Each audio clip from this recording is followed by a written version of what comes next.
Yo, what's up guys? Today I'm going to be showing you how to crack your knuckles. So all you have to do is if you want to safely crack them, all you have to do is just place your palm on your fist, like this. This is called the finger smash, I think. And then just gently push down on your knuckles, like this. And you're supposed to be getting a crack from that. And if you want, you can do it from the other hand. What you can also do is just do this and twist them. Or if you want, you can do this and twist them. You can also crack your thumb.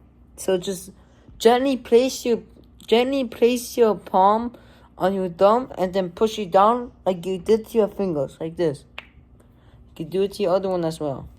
Or if you want, if you're feeling, I don't know. But if you want, you can also crack this part, but I don't recommend it. So that's how you crack your knuckles.